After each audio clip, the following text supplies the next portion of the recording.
I always get to speak like first day, last day, and I love it because it's such a totally different vibe. On day one, everybody is like super excited, super stoked. We've all got this energy. After the parties last night, we're a little bit more chill. We're a little bit more subdued. How many people were over at our event for the Knot at Tao? Yeah, I know. I saw you guys there. So I've been doing events for the Knot for 10 years, and I am so excited that the Knot is back, that we were able to go to Tao, that we were able to have such a great time with 500 of our friends in one room. It was amazing, and I really, despite how loud it was, thanks to Digital Dave, I had such a great opportunity to chat with so many of you one-on-one. And the thing that everybody kept asking me specifically was, are things feeling a little soft for 2024? Are things feeling a little bit slow? It's not your imagination. We're having an engagement gap. So as much as we are all sick and tired of all things COVID, the reality is that COVID had created this gap because you had a number of people that were dating or living together that probably would have gone on to get engaged that under the pandemic split up. You had a lot of single people that would have been out meeting someone, developing a relationship, and getting engaged. That didn't happen. And then as we came out of it and we started to reconnect with one another, first of all, there was this fear about getting too close to somebody. There was this like lack of permanence and this sense of, I don't know what the future holds. And now we're in a place where the world is uncomfortable and there's a lot of uncertainty and there's a lot of sadness, and it is taking longer for people to commit to each other. It's taking them a lot longer to commit to us. And so we have had ebbs and flows historically throughout the entire, last 20, 30 years. The industry is going to come back. The industry always does. The question is, when it comes back and when we are in a new place with one another, when we're in a new place with our clients, and when technology advances, how are you going to show up in the world? Are you going to be running the same business that you were in 2019? Or this room will have gotten better. This room will have advanced its education. It will have looked out into the world and learned new things. You'll discover new paths and you'll be able to speak in a new way because the clients that are going to be showing up for you in 2024 and in 2025, they are more educated. They have a different set of needs. And so if you find that you are one of the businesses that right now is a little bit slower, I really want you to use this time to do a better business. Take the time to learn more about your contracts. Take the time to learn more about finances. We all learned that cash flow is going to be king in order to be able to sustain your business, to keep your doors open, and to allow you to do things like coming to Wedding MBA, like buying courses, like buying books, like working with each other. And so don't freak out and feel like, oh my God, I'm going to close. It's not going to work. I'm not needed. We are needed because the world is an ugly place and we make it more beautiful. So it's really important that we continue to get better during this gap and that we use it to continue to create and to work on things. So when we start talking about trends and where things are going, color and couture, wedding gowns, fashion is the place that all trends start. What happens in the shows in Paris, what happens in fashion, what happens in Dior and Chanel and all of these couture houses trickles down from one season in fashion. It will trickle down into interior design. From interior design, it will trickle down into residential decor. It will trickle down into hotels, lobby bars, restaurants, and eventually, as people get comfortable with things, it will trickle down to events and designs because what we do is ephemeral and is of the moment. And so when you are looking at fashion, here are some of the things that you really need to start taking note of. And these came to us from my very, very dear friend, Nairi, otherwise known as Wedding Fashion Expert. She is in a booth next to me, and if you happen to see her in her beautiful green suit, today is her birthday, so please give her a little bit of love. But when you're looking at things, structure, visible corsets, visible boning. You've got color, pastels in a very, very pale pink and blue. We have a lot of sheer fabrication, things that have embellishments on them, so an applique. And then you're also going to be looking at like a basque dropped waist. So when you look at something like that and you're looking at the fashion, understand that from a trending perspective, if you are helping your clients and your brides shop for their fashion, for their wedding dresses, and you have a bride, because they all say the same things, I want to go viral and I want to be published. So one of the best ways to go viral, one of the best ways to be published is to create a really interesting fashion story. So by suggesting pieces like this, and these dresses are by Inez DeSanto, they were just out a couple of weeks ago at Bridal Fashion Week in New York. If you can suggest something that's got a jacquard pattern, if you could suggest something that has a very exaggerated waist, something with a structure that is really, really noticeable, that's something that's going to catch the eye of editors, whether it's blog or print. It's something that's going to stop people mid-scroll, and that is going to allow them to really say like, oh my God, I didn't expect to see a bride dressed in black. I didn't expect to see a bridesmaid in something that was so floral. And then from a design perspective, you can pull from these places in order to influence your design. If you're going to do something cocktail-wise, maybe you do a blue patterned linen to echo the dress. Or maybe we have touches of florals that match the bride's dress.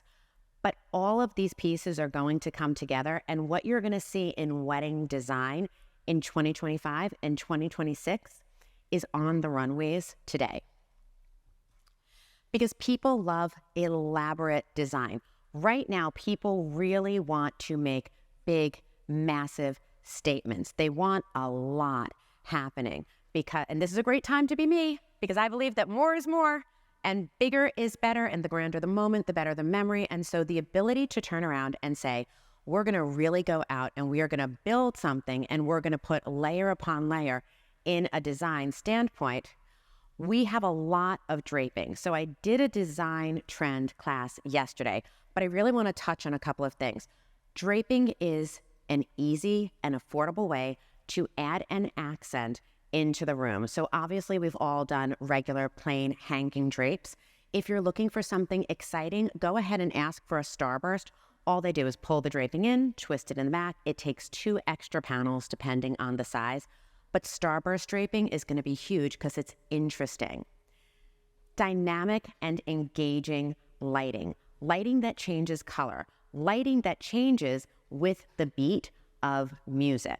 Lighting that actually becomes progressive and goes from maybe a white to an amber to a pink to a red and so on.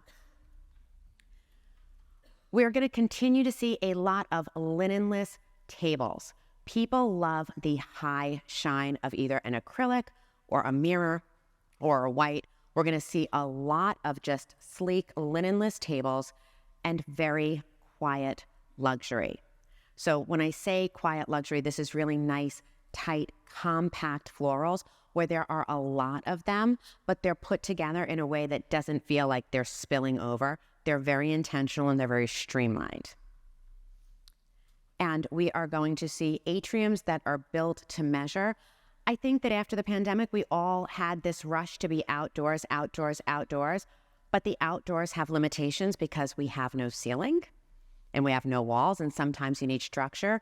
So going from an outdoor space like this to building something that you can actually support and hang from so that you do have an indoor-outdoor element is going to be really important in terms of what's trending. And as you are doing your designs, please make sure that you are being as detailed as possible.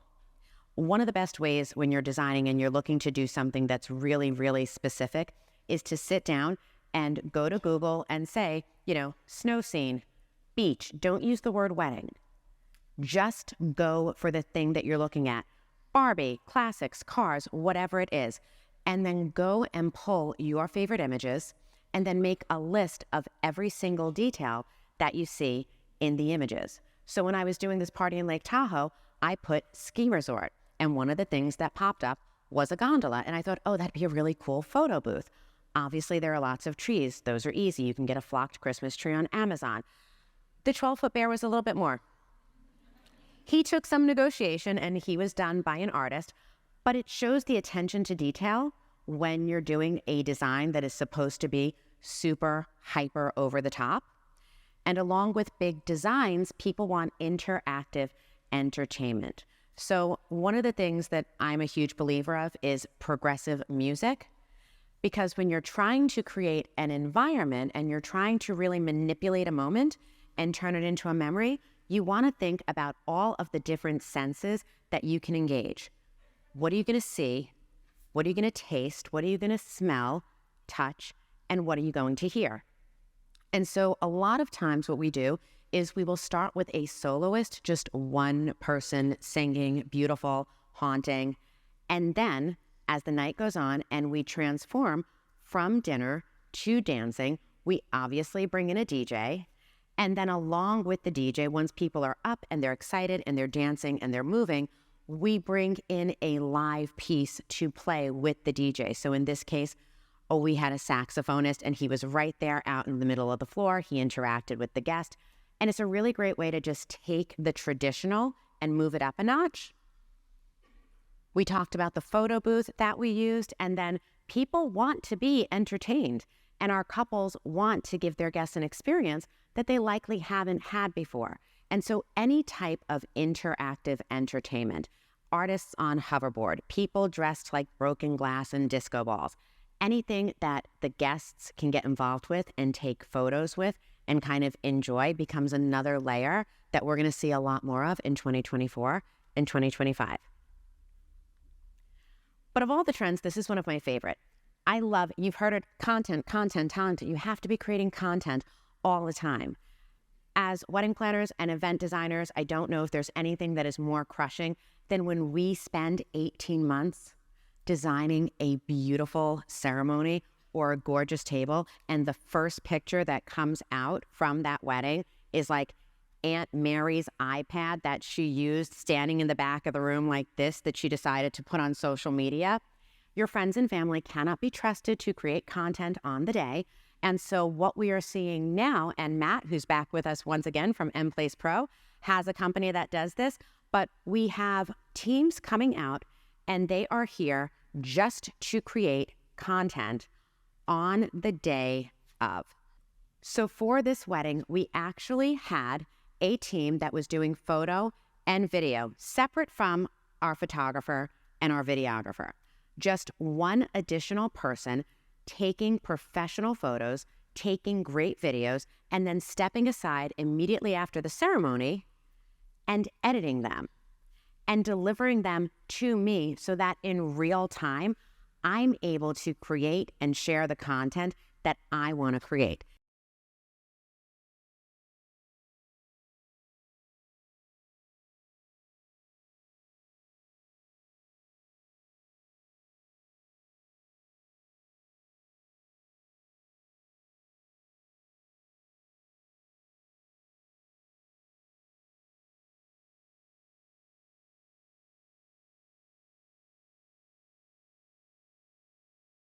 So that video and the other ones that we're going to share, these were created by the team with Renee Zadori. That video that I just showed was delivered to me the night of the wedding. Renee and I put it out as a collaboration piece on Instagram, and in 48 hours, we hit 1.8 million views. And that's huge. So between all of the platforms, having a team, having just one guy, one girl, that's just taking this content and giving you a professional, beautiful piece that you can market your own work with. And now you don't have the phone call 2 days later with a bride going, do you know when I'm going to get my video? You just got 3 little video clips. It's enough to hold them over, to let them reimagine and relive the best day ever without needing the time to go for a full and total video. Food is going to become very, very important in the next 2 years. Now, this is about really going on a culinary journey. This is about turning around and telling people, for the last few years, we really haven't had a chance to sit and have a dinner together. We haven't had a chance to have holidays together. We've missed birthdays. We want to come and create a very, very special menu for you. We're not doing 3 basic courses anymore. We're doing 4. We're doing 5. We're starting with a small bite-sized amuse from a chef.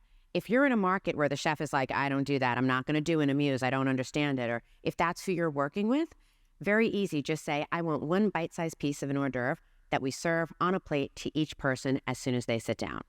But we're seeing something where we're building menus that have a color story, where we're taking this one kind of beautiful, rich wine raspberry color, and we're pulling it through all of the dishes so that there's a consistency to it.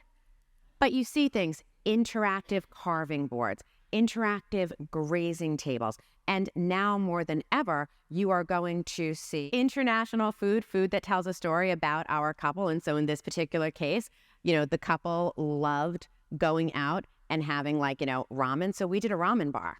This is what I like to call the Sophia Richie effect. She looked perfect on her wedding day. This is a girl who went from dating a supporting character on the Kardashians to looking like that.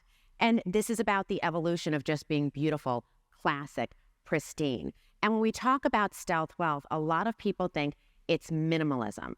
But a minimalist design requires a maximum amount of effort and a maximum amount of quality.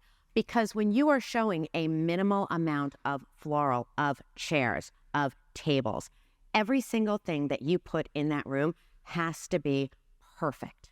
Because when there's abundance, you can hide. You can hide a drooping rose, you can tuck in a hydrangea, but when it's supposed to be this pristine, this beautiful, this clear, every single inch, everything you put has to be perfect. It has to be beautiful. All of the flowers need to be the same size, the same shape.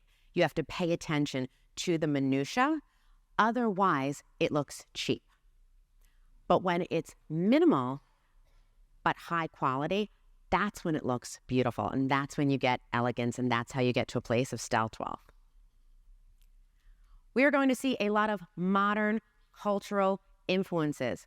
People over the last 5 years have wanted to reconnect with their roots, whether it's their nationality, their religion, their ethnicity, where they lived, how they grew up. And so we are finding that couples want a modern interpretation of where they came from. They want something to look back on and something to look forward to. And so we're seeing mandaps that are being built that are very, very sleek, that are maybe 2-tiered instead of 1. We're seeing gifting that maybe has a wrapper around it that gives a nod to the couple's heritage and to a religious aspect that they like to share. And we're going to see a lot of really artistic photography. We had a good 10, 12-year stretch where everybody asked for a photojournalistic approach. Everybody just turned around and said, no, I want a lot of candids. I don't want too many things that are posed. I don't want anything that looks overly produced. I want it to look like it was just really shot in the moment. And we've seen it and we've done it. And the next stage is to go out and to show something really, really interesting. And so we see a lot of blurred photography, a lot of things with movement, because if I took this picture and it was just perfect, you'd see a lot of drunk people waving batons, kind of like last night. I see you. But you would see just that. It wouldn't be exciting. This is fun. This makes you you can feel the fact that people are jumping and they're moving. Same thing with portraits. When you take a picture and it's a portrait and it's just so crisp and so clean and pristine, she's just another pretty girl. And there's lots of pretty girls. But when you give it that blur, there's an intimacy that you almost feel like you want to look at her more closely because you really want to understand, is she moving? Is she looking down? Is she swaying? But you almost feel like, oh, I shouldn't. And it's a much more interesting picture. It also has a graininess and a film quality to it.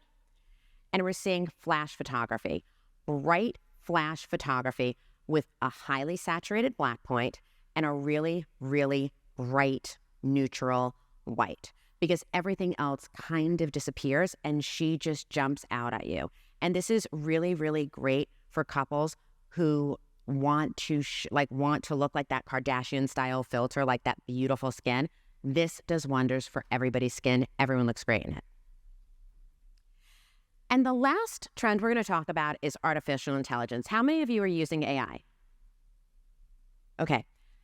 I remember in the 90s, because I was actually born in the 1900s, but like when the internet started, people being like, this is a fad. People are never going to have computers in their homes. And now if we're not all on Facebook every 5 minutes, we feel like we've become irrelevant. Artificial intelligence isn't going anywhere.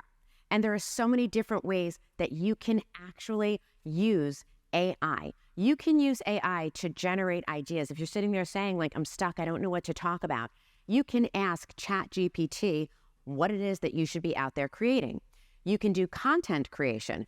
ChatGPT will write up to 1,500 to 2,500 words of purely original content for you. You can do visual renderings, you can get copywriting help, and you can do social media. Now, it's easy to say that you can do this, but it's harder to explain it, so let me show you. This is from my ChatGPT. And I said, I would like to create an onboarding kit for my wedding clients. What should I include?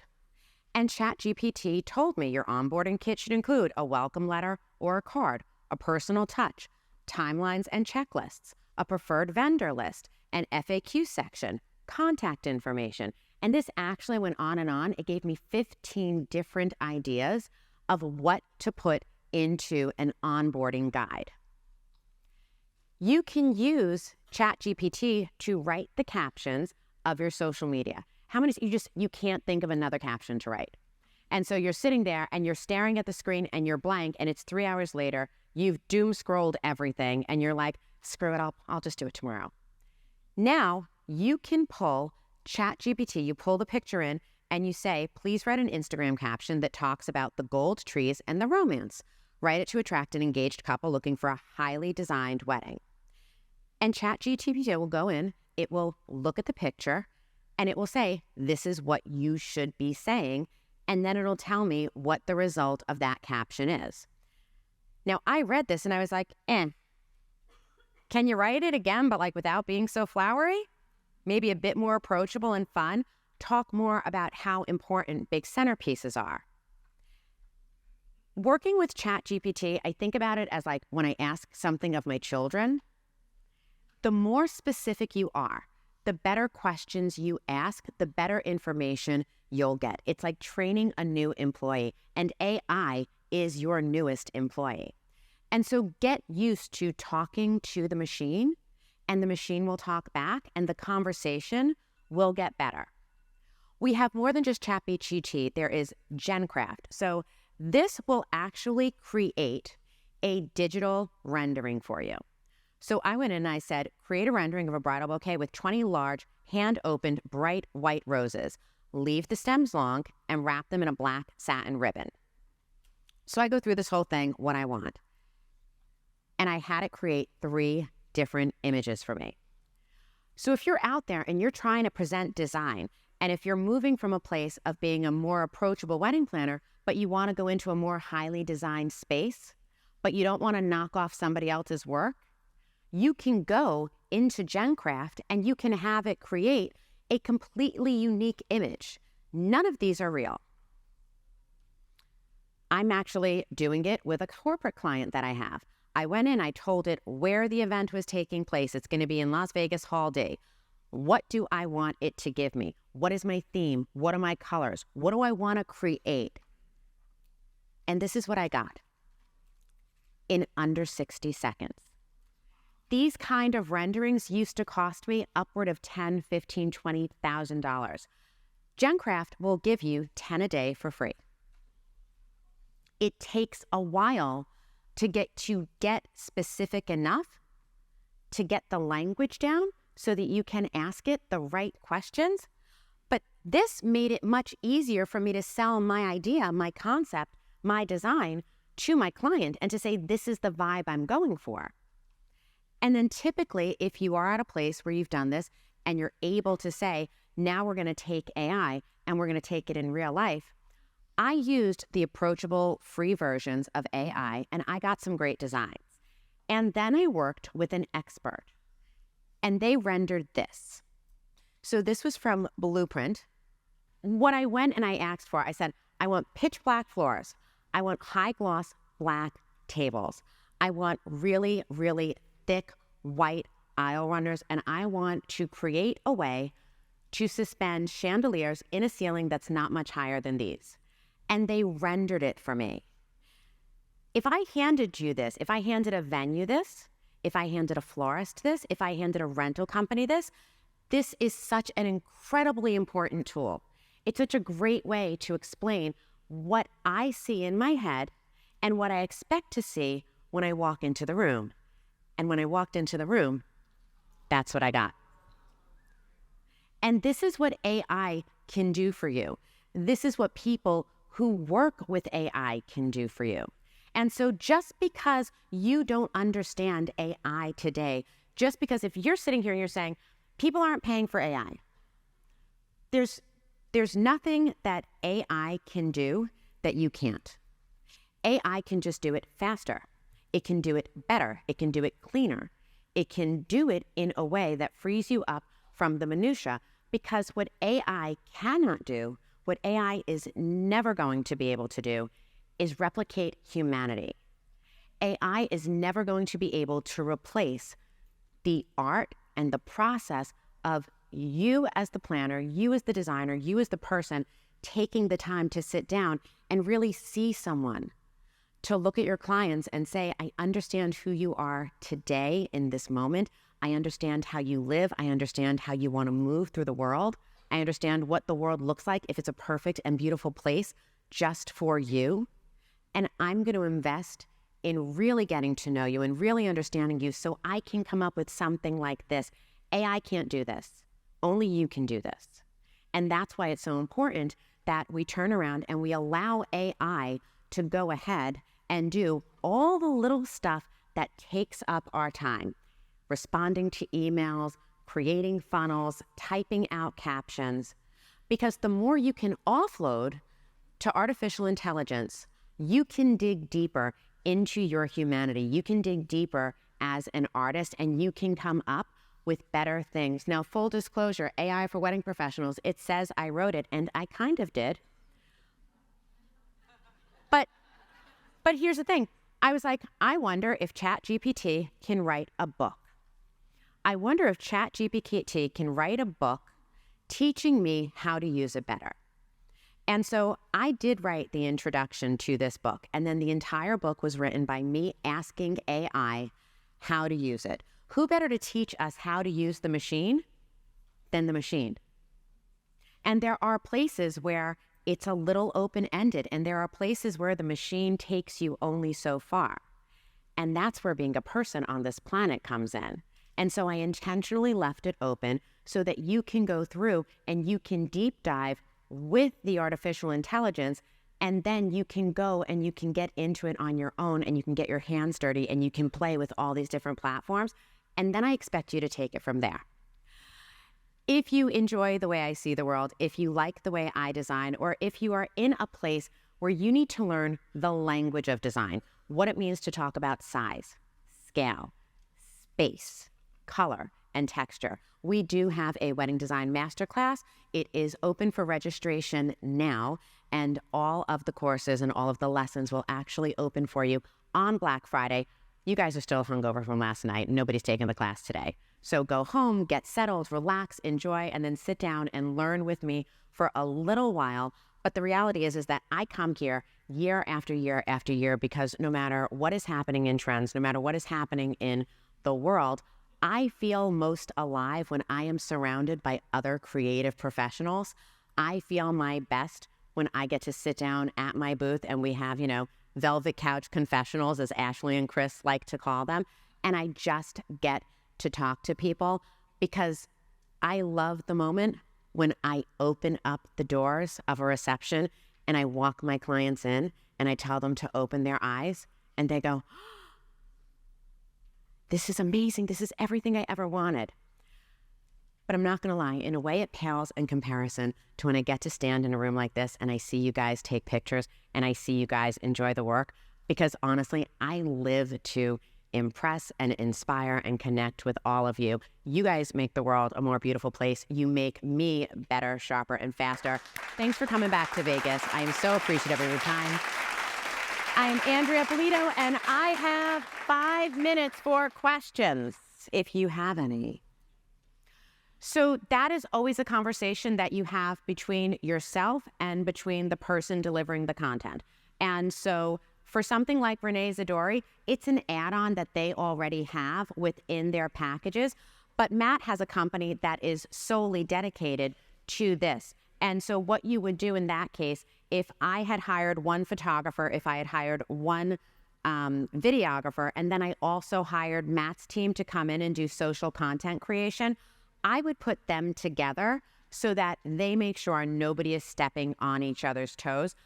But just full disclosure, I have it in my contract that I have the right to hire my own content creation team, regardless of anything. Because the difference when you talk about exclusivity, there's exclusivity for the client, there's exclusivity for publication, but that relationship exists between the couple and the photographer. That's exclusivity. My relationship is to my work, my content, and to the people that I hire. And so they don't invalidate each other. You will have photographers and videographers tell you they do. They don't. They're exclusive with the client. My responsibility is to create my work the way I want it. And so we're not breaking anything there. As long as the photography team isn't showing the work as if they were the shooter, you're fine. The best way to break into the luxury market is to reinvest your work with a team, photo, video, music, floral, and find a way to reinvest a portion of your own money into design elements that you really want to see. You can't sell what you can't show.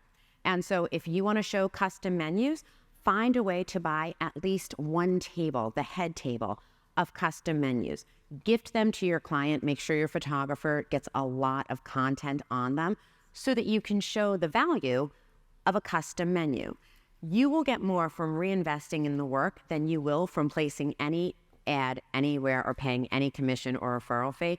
Just find a way to get together with everyone and say, like, I'll give $200, you give $200, you give $200. And as a team, we're going to invest in making this wedding better because it elevates all of our work and it makes it easier for us to sell and attract a higher-end client. I did that it took me like 6 or 7 years, but it's worth it. But if anyone wants anything, I'm at Andrea Eppolito on Instagram. I do not have an assistant. I answer every phone call, text, DM, and message myself. So if there's anything that I can do for you guys, please go ahead and reach out to me directly. I love talking with you, and I will see you again next year. Thank you.